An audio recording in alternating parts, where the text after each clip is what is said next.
The Heron, the Wild Buffalo, and the Silent Lake. Long ago, in a vast forest called Chitravan, there lay a serene lake known as Nil Sarovar. Its waters were deep and still, reflecting the sky like a polished mirror. Many animals depended on this lake for survival: deer, turtles, fish, birds, and even a massive wild buffalo named Mahabala. Mahabala was strong, feared, and respected. With his heavy horns and thunderous steps, no animal dared trouble the lake while he drank there. Yet Mahabala had one weakness: he trusted anyone who spoke softly. Near the lake lived an old heron named Shwetak, thin-legged and white-feathered, who pretended to be wise and saintly. He stood motionless for hours, gazing into the water as if deep in meditation. The smaller animals believed he was a holy bird who had renounced violence. In truth, Shwetak was clever, hungry, and impatient.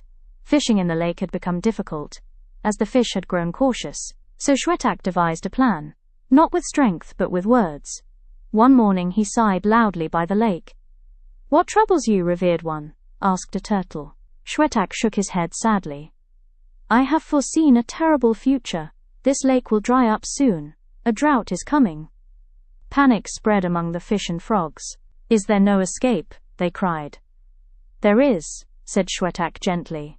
"A hidden lake beyond the forest. I can carry you there, one by one." Grateful and afraid, the fish agreed. Each day, Shwetak carried a fish in his beak, flew behind the rocks, and ate it there. This continued for many days, until only a few fish remained. Among the animals was Kapi, a quiet monkey who observed but rarely spoke. He noticed that Shwetak never returned with wet feathers, nor did any fish come back to thank him. Suspicious, Kapi followed Shwetak one day, and saw piles of fish bones behind the rocks. Kapi rushed back and warned the others. But fear had clouded their minds. "He is holy," said the frogs. "He speaks kindly," said the deer. Kapi then went to Mahabala, the wild buffalo. "O mighty one," said Kapi, "your strength protects this lake, but your silence may destroy it." Mahabala snorted. "That old heron harms no one." "Then watch," said Kapi. The next morning, Mahabala stood hidden among reeds while Shwetak spoke again of doom.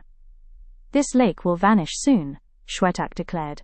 Mahabala stepped forward. "Carry me to the other lake first, wise one. I cannot walk far." Shwetak's eyes widened, but greed overcame fear. "If I gain his trust," he thought, "I can rule this lake." He agreed. As Shwetak climbed onto Mahabala's back to guide him, Mahabala slowly walked, not to the forest, but toward the rocks. There lay the bones.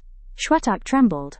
Mahabala lowered his head and said calmly, "You used wisdom as a weapon. You used fear as bait." With one shake, he threw Shwetak into the dry grass, where the other birds chased him away forever. The animals gathered in relief. Kapi spoke for the first time in many days. "Wisdom without honesty is more dangerous than strength without control." Mahabala nodded.